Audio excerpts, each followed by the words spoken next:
وحشتني جدا يا أسطورة، جايلك بالجزء الجديد من حكاية عمنا كونو. بطلنا ساحر مختلف عن أي بطل تقليدي بيفقد بصره من ساعة ما اتولد، لكنه كسب رؤية عمق من أي عين ممكن تشوفها، بيقرأ تدفق المانا وبيحلل حركة خصومه، وبيقلب أي مواجهة لصالحه بعقل عبقري وتحكم سحري مرعب.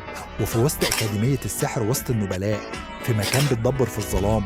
وهنا بيظهر عمنا كونو بهدوء وثقة تخليك تحس إن العاصفة جاية، بس هي لسه ما بدأتش. كل خطوة منه مدروسة، وكل تعويذة بيكون عامل حسابها جميل. ويلا بينا نبدأ الحكاية. وكونوا بيشوف التلاتة اللي هيدخلوا معاه الاختبارات، ومن ضمنهم ريس بنت القديسة المنور دي. أول مرة في حياته يقابل حد عنده السحر ده. وريس مش فاهمة هو ليه بيتكلم مع فتيات العيال الصغيرة، وكونوا عارف إن صحراء النور هم اللي عندهم قوة الشمس. منى كونه لسه مصمم وعايز يعزمها على ايس كريم. والله لو أمريكا عرفت الكلام ده هيبقى نهارك أزرق النهاردة. وهانك وريا مش فاهمين الواد ده بيتكلم كده ليه، وكونه لسه شايفاه أقل منها. بس هانك بيعرفها إن مفيش تسلسل واضح بين عناصر السحر، واشمعنى إن هو ساحر الماية يبقى أقل منك يعني. ومن الآخر كده مفيش حد فينا أحسن من التاني لما يزهق منها. وبتعرفهم إن دي طريقتها في الكلام، وده عشان محدش يزعل منها ولا حاجة. وكانوا بيعرفوا إن هي عندها ندبة زي البطل زيه. فبيمبير بياكل الاتنين في مكان كان واحد، وبيوصل للمعلم سافو مع المساعدة بتاعته، وبتقولهم وقت التعارف. خلاص يا حلوين، جه وقت الجد بقى. وكونه بيلاحظ إن المساعدة سيفي بتعرفهم التفاصيل كلها، وسافو بيقولهم مبروك على القبول في مدرسة السحر، وبيعرف إن هم نجحوا من غير اختبارات كمان. وكده كده أي ساحر عامل. بس أنا ذاكرت كتير عشان أخش الاختبار. ده سافو بيقوله ما تقلقش يا عم، كونوا كده كده هتعملوا الاختبار دلوقتي. وعشان كده طلبوا منكم تتجمعوا هنا مساعدة المعلمين في تعليم الفصول التانية، وده عشان يتعلموا ازاي يدرسوا للطلبة التانيين. أما المستوى التالت بقى ده مستوى البحث المستقل، وده المدرسة دي بصراحة. وساعتها هيختاروا يتعلموا تعاويذ جديدة أو يطوروا من مهاراتهم. وفي كمان إن هم يختاروا أدوات سحرية. وطبعا دي الطريقة المفضلة لكل حد يقدر يعدي الاختبار بتاعه. حرفيا ده ليفل الوحش في المدرسة هنا. بس الأربعة دول بيكونوا جايين هنا بالواسطة، وبيعرفوا إن عندهم مهارات تدخلهم. المصف ده سيفي بتحس إنه كونه عيل، وسافو بيطلب من كل واحد منهم يتقدم خطوة ويعرف نفسه ورتبته، ويعرف كمان عدد التعويذات اللي يقدر يستخدمها مع بعض. وسافو بيقوله وريني أجمد واحد عندك يا بطل. وإنت كمان يا بطل انزل اعمل اللايك دلوقتي واشترك في القناة. فاضلنا خطوة صغيرة على 250,000 يا أساطير. عمنا مش صعب إن الواحد ينفذها يعني. وبيقول إنها بتعتمد على تحديد المسار أكتر من قوة اللهب نفسه. وبيقول أكيد التركيبة بتاعتها بسيطة ومفيش عشان أعملها. والمعلم الرياح والمستوى بتاعه نجمتين، وبيقدر يستخدم 8 تعويذات قوة سحرية. والمعلم متفاجئ إنه بيصطدم 8 في السن ده يعني.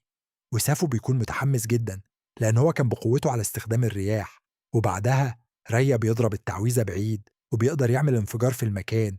وكونه بيفهم إن التعويذة دي بتستمد قوتها السحرية من السماء دي. وبعدها بتتقدم القديسة ريز، وبنعرف إنها بتستخدم سحر الضوء، والمستوى بتاعها 3 نجوم. وبنعرف إنها تقدر تستخدم 5 تعويذات. تعمل تعويذة بكورة من الضوء تضربها بسرعة كبيرة جدا، وعمالة كونه بيتخض من سرعتها. وبيقول لو محدش قدر يتصرف قبلها الضربة هتسيبه فورا. والمعلم لما بيعرفوا إنه بيعمل تعويذتين بس مش أكتر. والمعلم بيستغرب جدا من كلامه، وبيقوله ده أنا اتقالي إن هعملك اختبار صعب جدا، وبيكون جايله رسالتين توصية المعلم بتاعي ولا إيه؟ سافو بيقوله إن مفيش حد في العالم ما يعرفش المعلم بتاعك يا ابني، الكتب بتاعته مكسرت الدنيا. وزيون قال للمعلم سافو إن كونه يقدر يعمل أي حاجة بيطلع شبهه، وأنا بكره شخصيته مش طايقاه يعني. وسيفي بتكون متضايقة إن زيون اعترف بكونه وبتقوله عشان كده هعملك أصعب اختبار، وبعدها هخليك تروح البيت. وبيبدأ الاختبار الأصعب لعمنا كونه، وبينادي على قرايسه قبل ما يعمل أي حاجة، وبيقولها ما تركزيش معايا، وأنا بعمل الاختبار عشان عينيكي هتتحركي، هتضربه بالسحر ويخترق الحاجز بتاعه. وريا بيعرف إن تعويذة الحماية دي قوية جدا، وطاقة السحر اللي فيها مستقرة تماما، وده هيخليها تقدر تصد قوة المايه. لأن أي شخص ما عندوش سحر هجومي مش هيخترق الحاجز ده مهما عمل. وعارف إن حتى الساحر المحترف مش هيقدر على قوة الحاجز بتاعه، وعامين الكونو الغلبان أصعب من كده بكتير. والمعلم سافو بيحس إن كونو بيقلل منه وبيقوله خلاص يا عم، وريني هتعمل إيه. بيعرفوا إن البنات مش بتحب الرجالة اللي بتتكلم كتير وبيعمل إيه بالظبط، وبيعرفوا إن في القاعات المية دي مش هتخترق الحاجز بتاعه، وكله بيضاعف العدد وبيخلي كل كرة تخرج منها 3، وبيفضل يضعف العدد أكتر من مرة، وكده مش هيقدر يهرب من المكان ويروح لأي حتة. ومش فاهم عمنا كونو بيعمل إيه بالظبط. وعلى الناحية التانية عمنا كونو بيعمل كرسي من المايه وبيقوله أنا ممكن أفضل كده يومين. أهو بيحط راجل على رجل وبيقول له خليك قاعد بقى جوه الحاجز بتاعك لحد الأسبوع الجاي ولا حاجة. والمعلم سافو بينبهر بقوة السحر اللي عنده، وبيعرف إنه حاول يختبر كونه. وفي الآخر المعلم بيرفع إيده وبيعلن استسلامه وبيقوله مبروك يا عم كونو، أنت اللي كسبت المرة دي. وسافو مش مصدق إن كونو كسبه بالسهولة دي يعني، وبيخرج المية بسرعة الضوء والمساعدة. سيفي بتسجل كل نتائج الاختبار وبتتعصب من كونه عشان بيتكلم من الصبح ومش عايز يسكت أبدا. والمشرفة له بتيجي عشان راح يقعد جنب ريز وبيقوله هتعالي أعزمك على الغدا ونضرب 2 شاورما مع بعض. الواد ده ميركا لو قفشته هتعمل منه بطاطس محمرة. وصيفي بيقوله سيب البت في حالها وركز معايا التريس دي مش معبراني خالص. وسافه بيقوله مش وقت لعب عيال يا عم، انت هتودينا في داهية. وسيفي بتقوله الواد ده لازم يرجع البيت مرة تانية. وسافو بيطلب من كونو يخفف. كونو كان عايز يعرف نوعية الأسئلة اللي هتتقال في المقابلة. سافو بيقول له ما تقلقش، كلها أسئلة عادية. وكونو بيقولوا هما يسألوني عن البنات اللي مشيت معاهم ولا إيه، أصل أنا اتعرفت على بنات كتير. بيكون عنده أسئلة مهمة عن سحر الرياح. وبعدين بيعرف إن هما يمشوا بعد المقابلة وبيمسك فلوس وبيقولها ما تقلقيش أبدا، إحنا أكيد هنتقابل مرة تانية في المدرسة يا قلبي. الحركة اللي عملها في الاختبار. وبيقولوا انت ازاي غيرت شكل التعويذة لشكل تاني في وقت المعركة. كانوا بيقولوا ان هو كان بيفكر بشكل مباشر وقدر يغير خواص المايه في نفس التعويذة، ان ده حصل فعلا. وبيقولوا ان هو كان بيخاطر بالحركة دي لان كمية المايه اللي عملها قتل من كثافة الحاجز بكتير. ده غير ان التحكم في خواص المايه العناصر الاتنين. بس لحد دلوقتي ما قدرش يهزم المعلم زيون، وعشان كده قرر يدرس هنا ويزود مهارته لحد ما يجي اليوم اللي هيهزم فيه المعلم بتاعه. لكن هو مش شايف حاجة فعلا، وكونه بيحس برياح باردة جاية من جوه، وبيفتكر إن الأوضة دي موجودة بره المدرسة أو ده مجرد بوابة سحرية. وسيفي بتعرفه متحمس جدا وبيخرج العين الزجاجية عشان يشوف أي حاجة، بس بيلاقي المكان متظلم ومفيش أي فتحة نور حتى. وبيحس لأول مرة إنه رجع يعمل زيادة إن هو تلميذ المعلم زيون. وكانوا بيتفاجأ أول ما بيلاقي 7 منها ظهروا حواليه وبتقوله إن زيون كان عبقري لدرجة إن هي ذات نفسها اعترفت بيه. بس يا عم السحرة، والسحرة بتقوله ما انت كنت بتعاكس القديسة من الصبح يعني. وكونوا بيعرفوا انه عمل كده عشان عايز يعرف منها آثار سحر النور ده، غير ان انت لسه 12 سنة أمال.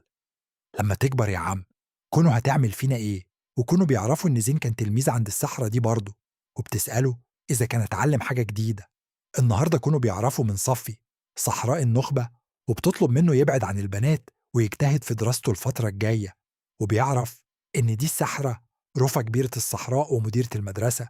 بس كله بيسمع رسالة لزميله أما معلم سافو وبيطلب منه يخلي باله من كونه كويس. وبيعرفوا إن هو ولد موهوب جدا وكلها كام سنة هيبقى أقوى منهم كلهم وتوصل لمدرسة، وده عشان تاخد عمنا كونه ويرجعوا للبيت سوا. وبتقوله يا عم كل ده أنا بقالي 4 ساعات في الشارع وكلت 5 أطباق كشري من كتر الزهق. وبتتعصب بيحط عليه من بعيد وبيقعد يفكر وبيقول إن الواد ده ممكن يبقى الساحر الأزرق القادم والساحر يا روفا. بتعرف إن الواد ده وراه سر كبير، وبتكون لمحة العين الزجاجية لازم تستغله كويس الفترة الجاية. وبنرجع لعيلة كونو مرة تانية وبيكون وصلهم رسالة من البت رينو وبتقول كل التفاصيل. وبتعرفهم إن كونو بالغ في استخدام السحر بتاعه وعمل فقاعة حمراء في المدرسة وفرقعت وبقى في بقعة دم كبيرة في الأرض هناك. بس ما تقلقوش، أبو كونو بيتعصب جدا من اللي هو عمله وبيقوله الواد المتخلف ده عمل مشاكل في أول يوم ليه، وبيقرر يعاقبه المرة دي ويمنع عنه المصروف لمدة شهر كامل. وأمه بتقوله المصروف على نفسهم. رايا بيقوله الموضوع مش مضحك خالص يا عم، كونوا ما تهدى شوية. يا عم انت وهانك بيفهم ان هما لازم يشتغلوا عشان يصرفوا على نفسهم. ورايز بتعترض وبتقول فصل أفضل الصحراء وأهم شرط في قبول الصحراء النخبة إن هم يقدروا يشتغلوا ويصرفوا على نفسهم، وبيعرفوا من اللي مش هيقدر يشتغل عمره. ما يبقى ساحر قوي مصاريفه في الشهر 1,500,000 نيكل، وكونه طبعا سايبهم ومركز مع الأمير هارس وبيقولها القمر. أكيد عايز يجمع فلوس عشان يستثمر في نفسه، ولو ناوي تاخد فلوس مرة تانية. وبتعرفهم إن كل واحد فيهم ليه مختبر أبحاث خاصة بيه. وريز بتقولهم انتوا كمان عايزينا ندفع في المختبر ده ولا ايه؟ وسيفي بتعرفهم ان المختبر بيصرف مجانا وريه. اول مرة تسمع نظام النقط ده، وسافو بيعرفوا من ان هما بيكسبوا نقط من التجارب والانجازات، والانجازات دي لازم يعترف بيها المعلمين بتوعهم. ودي اكتر حاجة. وكانوا بيقولوا ان هو ضحك عليها في فلوس قبل كده، بس بيعرف ان زينو اشتغل في الهندسة السحرية جوه المدرسة، وكونه بيقرر يكمل مسيرته يشتغل زي هو كمان. وبيعرفوا بتشتغلي ايه بسحر الضوء بتاعك ده، وبيعزمها على العشاء مرة تانية، وبتديله الصابونة برضه.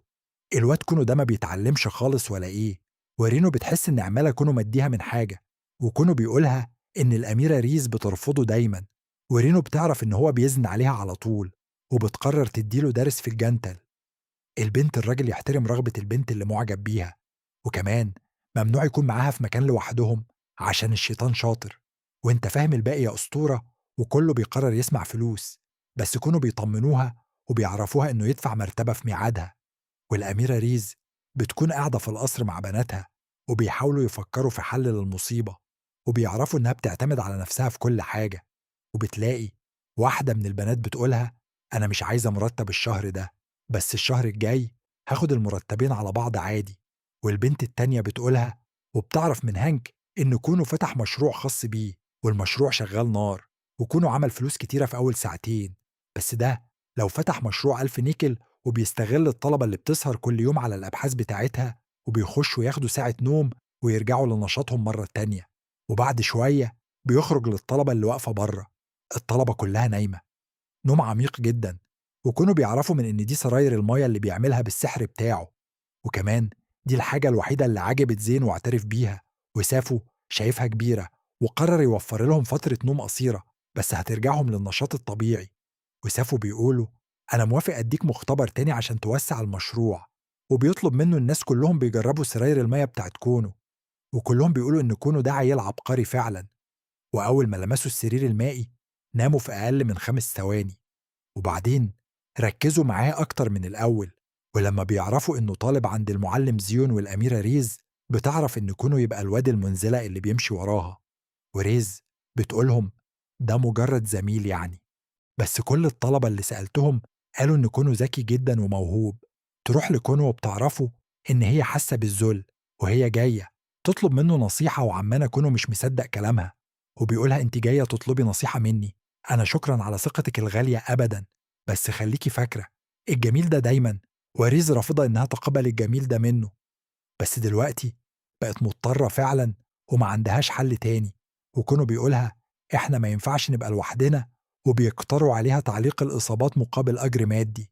وريز بتكون رافضة الموضوع ده جدا، وبيقولوا إن قوتها العلاجية حاجة مقدسة في العيلة عندهم، وما ينفعش إن في صحراء ممكن يشتروا الأبحاث نفسها. وحرفيا ده اللي كلنا عملناه في أيام كورونا. ودلوقتي في حرب عالمية تالتة والدنيا بتولع بره، فانزل اعمل لايك واشترك واكسبلور المنتجات الغذائية.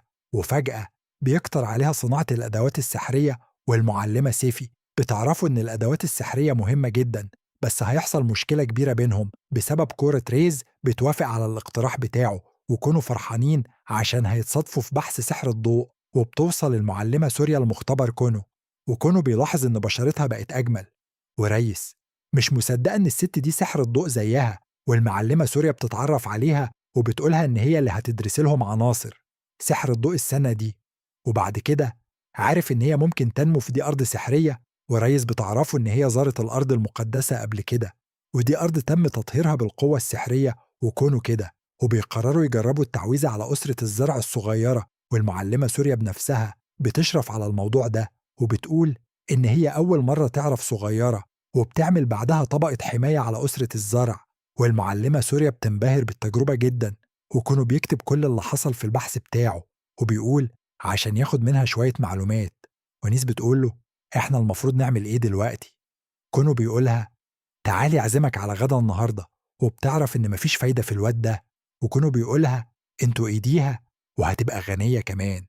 وريس بتعرف إن كونه موهوب فعلا وقدر يطلع مصدر فلوس من السحر في وقت قصير، وكونه بيلاحظ إن هي مركزة معاه المرة دي.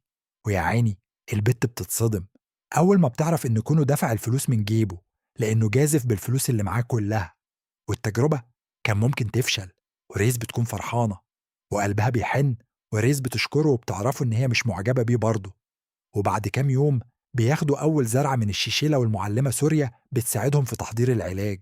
وكانوا بيخرج أول عين عشان يحتفلوا بالمشروع الجديد، وبيعملهم وليمة عشان يبين إن هو غني وكده يعني. والبنات اللي شغالين مع ريز بيكونوا فرحانين جدا وبيشكروه عشان هو اللي دفع مراتبهم، إنهم ما كانوش بقالهم أسبوع. وكانوا بيقول مش خسارة فيهم الصراحة، بس بيعرف إن خدمات الأميرة كانوا بيستغلوه وطلبوا مشروبات بس ب50,000 نيكل، وكانوا بيكونوا المرة دي. وبيقولهم لو كنتوا بنات كنت ساعدتكم من زمان. وهانك كان متوقع منه حركة زي دي، بس كونه بيغير رأيه بشرط إن كل واحد فيهم ينفذ المطلوب منه السرير المائي. وبتقابل البنتين اللي بيراقبوا كونه طول الوقت، وبتعرف إن هما كمان بيجمعوا معلومات عنه وبيخططوا هما التلاتة عشان يوقعوا كونه ويعرفوا سره. بيكون منبهر، وقف طابور عند مختبر كونه